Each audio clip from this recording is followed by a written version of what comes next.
kembali lagi kita di podcast Bina Dharma. Di sini saya bersama Ishak Iskandar, Kepala LLDikti Wilayah 2. Oke, jadi di Bina Dharma ini sudah melaksanakan acara UMKM Merdeka Batch 2 Sumatera Selatan.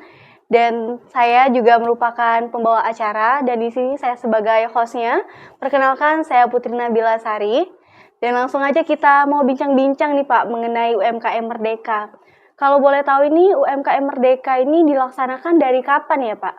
Baik, terima kasih sebelumnya. Jadi program UMKM Merdeka ini adalah salah satu program MBKM di LLDikti Wilayah 2. Jadi kita menginisiasinya tahun lalu untuk wilayah Sumatera Selatan, itu batch satunya dimulai semester Gasal tahun 2023-2024. Dan tahun ini itu kita, mohon maaf, semester genap tahun 2022-2023 itu batch 1, batch keduanya itu yang baru kita laksanakan graduation pada hari ini, itu dimulainya di semester Gasal 2023-2024. Nah itu untuk wilayah Sumatera Selatan kita mulai di awal tahun 2023. Sementara untuk wilayah Lampung itu sejak tahun 2022 dan sekarang sudah memasuki batch yang keempat. Jadi sudah ada 2 batch di Sumatera Selatan dan 4 batch di wilayah Lampung. Berarti program ini udah berjalan sejak lama dan memang Betul. terencana secara rapi. Betul. Dan gimana sih Pak responsif para universitas mengenai program ini? Jadi program UMKM Merdeka ini berbeda dengan program magang-magang yang pada umumnya. Biasanya kalau magang itu kan mahasiswa magang di perusahaan atau di instansi pemerintah, mengikuti pola kerja yang ada di instansi tersebut atau di perusahaan tersebut. Nah, sedangkan UMKM Merdeka itu mahasiswa itu langsung terjun ke masing-masing UMKM. Dan UMKM-nya kan tipenya beda-beda, tantangannya beda-beda. Karena itu di awal perguruan tinggi itu ragu-ragu sebenarnya mengirimkan mahasiswanya untuk ikut kegiatan ini. Mengapa? Karena polanya selalu bervariasi. Misalnya nih, kalau Anda ikut program magang di katakanlah di PTA, mereka kan sudah ada program kerjanya yang terstruktur dan dari tahun ke tahun kan seperti itu. Ada format yang baku, yang sama kayak yang gitu. sama gitu. Tapi kalau di UMKM Merdeka, untuk UMKM yang satu dengan UMKM yang lain mungkin perlakuannya beda. Kita ada kurikulumnya, ada pembekalannya. Jadi mahasiswa sebelum mengikuti program ini dibekali dulu. Karena apa? Karena program UMKM ini ada 4 sasarannya, yaitu tata kelolanya, pemasarannya, kemudian brandingnya, dan kemudian yang tidak kalah penting itu adalah keuangannya. Nah, jadi mahasiswa itu dibekali dengan itu dulu. Tapi ketika di lapangan, mahasiswanya diminta untuk kreatif. Oh, UMKM ini tata kelolanya udah bagus, tapi brandingnya yang belum bagus, maka penekanannya pada branding. UMKM yang ini brandingnya udah bagus, tapi tata kelolanya belum bagus. Kalau yang ini tentang keuangannya yang belum bagus. Nah, jadi mahasiswa diminta untuk kreatif agar UMKM yang mereka bina itu bisa benar-benar menjadi lebih baik lagi tata kelolanya, omsetnya, produksinya, pemasaran dan sebagainya. Nah, jadi tantangannya bervariasi sesuai dengan UMKM-nya. Jadi nggak sama. Pun demikian di Lampung dengan di Palembang karakteristik UMKM-nya beda. Karakteristik orangnya juga beda, sehingga pendekatannya juga berbeda. Nah, itu yang membuat program UMKM Merdeka ini unik dibandingkan dengan program-program magang yang lainnya. Jadi program ini itu membuat mahasiswa harus menciptakan kreativitas dalam usaha. Betul. Kayak melatih dia bagaimana sih menjadi wirausaha yang muda juga. Betul. Dan dari tata kelolanya juga diajarkan bagaimana membuat laporan keuangan yang baik. Betul. Menciptakan produk yang berdaya saing yang tinggi juga. Betul. Mulai dari harga dan juga kayak packagingnya biar unik juga. Boleh saya tahu Pak, mungkin hambatan-hambatan selama program ini itu apa ya Pak yang pernah terjadi? Yang pertama, tadi saya sampaikan, ketika kita menggulirkan program UMKM Merdeka ini, perguruan tinggi dan juga mahasiswa ragu untuk ikut ini. Mengapa? Karena tadi saya sampaikan, mahasiswa itu kan kalau pengennya magang di kantor ini, sementara ini kan di lapangan. Itu hambatan pertama. Yang kedua, kita karena program ini setiap UMKM perlakuannya beda-beda, maka kita pernah menjumpai mahasiswa itu mungkin communication skill-nya belum bagus. Ketika dia melakukan approaching pendekatan kepada UMKM tidak berhasil, UMKM-nya menutup diri. Nah, kalau UMKM menutup diri, maka UMKM itu nggak akan bisa dibina. Nah, jadi tantangannya itu adalah mahasiswanya juga harus punya communication skill yang bagus. Bagaimana dia berkomunikasi dengan pelaku UMKM, berbeda dengan kalau dia berkomunikasi dengan dosennya, dengan temannya. Nah, itu tantangan yang kedua.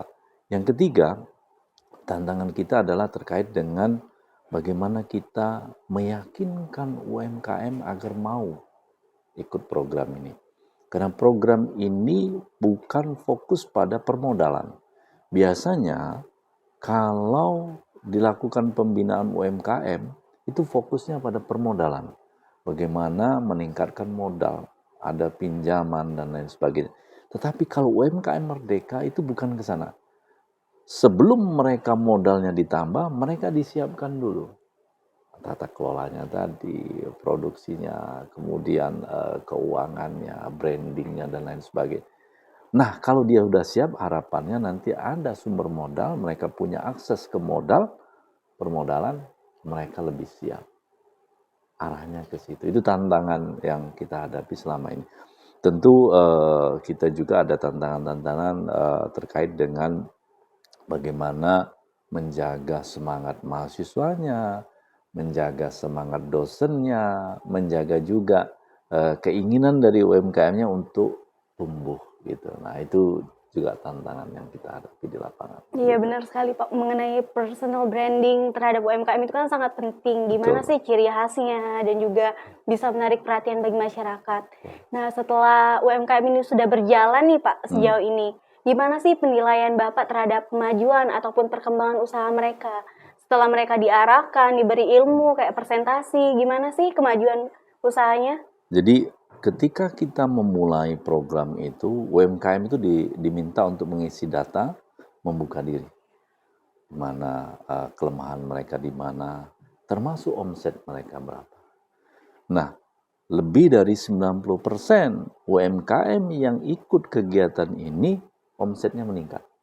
2 kali lipat, kalau tidak salah bahkan ada yang 4 kali lipat omsetnya meningkat.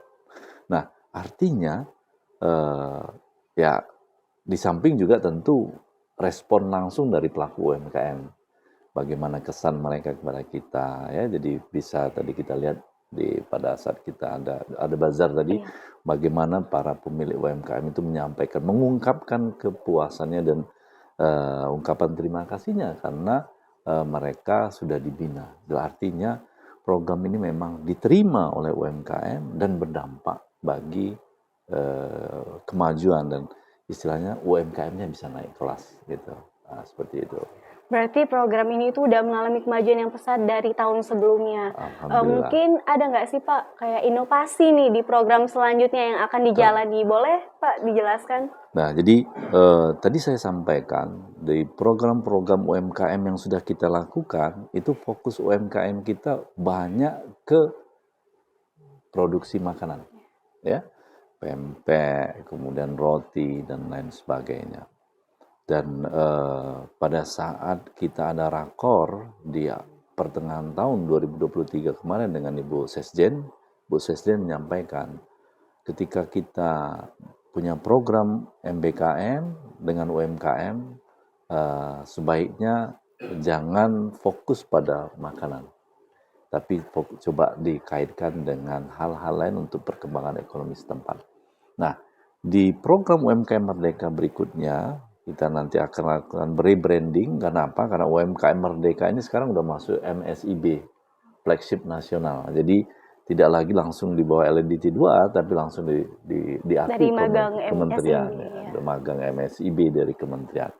Maka UMKM Merdeka kita yang akan kita bina nanti ke depan itu kita kaitkan dengan Sustainable Development Goal, SDGs. Ada 17 bidang. Salah satunya kita akan arahkan bagaimana UMKM itu bisa menopang pembangunan SDGs di masing-masing provinsi. Di Sumatera Selatan itu program Pemprov itu adalah pada Sumsel Mandiri Pangan. Nah, kita akan pilih mana UMKM yang akan mendorong menguatkan program Sumsel Mandiri Pangan ini. Kaitkan dengan SDGs yang mana misalnya SDGs no poverty, ya, tidak ada kemiskinan lagi, kemudian juga kalau dikaitkan dengan kesehatan dan stunting. Nah itu, jadi UMKM yang ada hubungannya dengan itulah yang akan kita bina. Jadi kita mengaitkan antara pembinaan UMKM, pembangunan SDGs, dan program pemerintah setempat. Kalau di Sumsel, Pemda Sumsel, dia ada arahnya pada mandiri pangan. Kalau di Provinsi Lampung lebih ke pariwisata, ya, ke Bangka Belitung juga sama pariwisata. Jadi kita akan kaitkan dengan SDGs apa yang diangkat oleh provinsi tersebut. Kita cari UMKM yang arahnya ke sana, itu yang akan kita bina. Begitu. Artinya program ini bukan cuma untuk UMKM saja, tapi untuk lebih ke stabilitas ekonomi dan juga Betul. peningkatan pangan.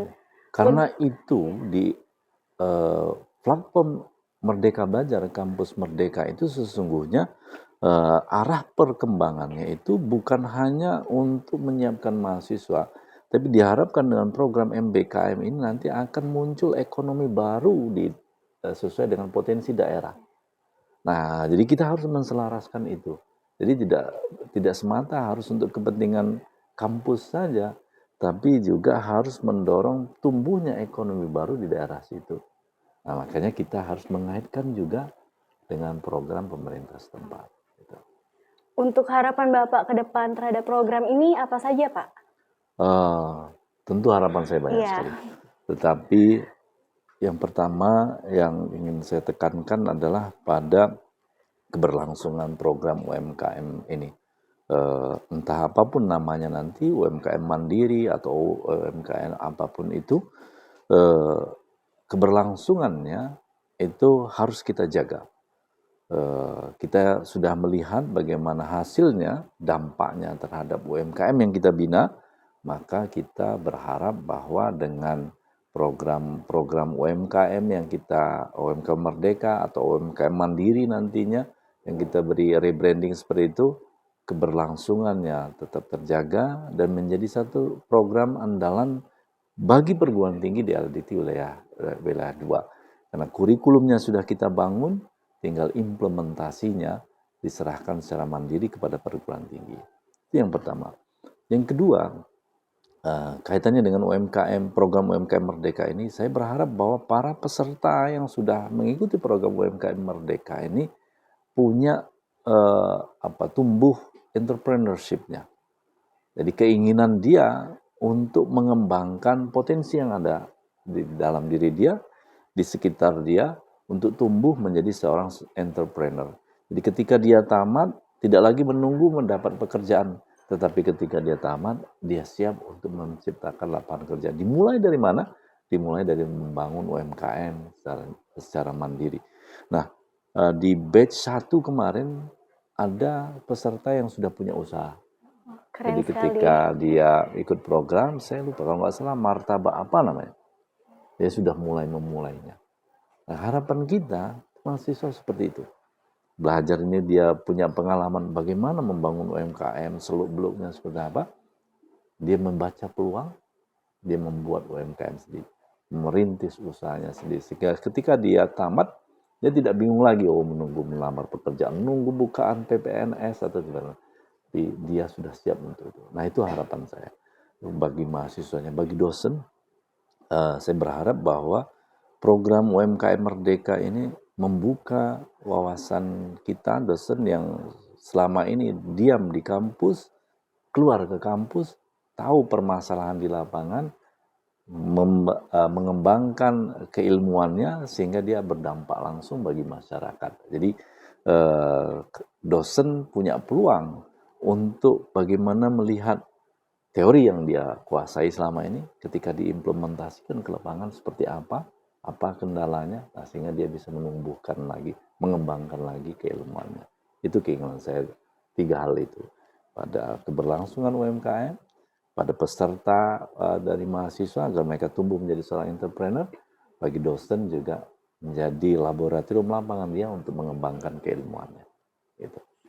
Baik, tentunya program ini sangat memberikan dampak yang positif dari mahasiswa maupun UMKM, serta bukan hanya sekedar untuk mahasiswa saja nih, tapi juga untuk Indonesia, karena untuk meningkatkan stabilitas ekonomi dan juga memanfaatkannya dengan baik. Nah, dari program ini diharapkan untuk para mahasiswa dan program selanjutnya bisa dijalankan dan juga mengalami peningkatan yang lebih baik lagi. Dan mungkin saya ucapkan terima kasih kepada Bapak yang sudah saya wawancarai. Dan semoga kita berjumpa pada kesempatan podcast selanjutnya.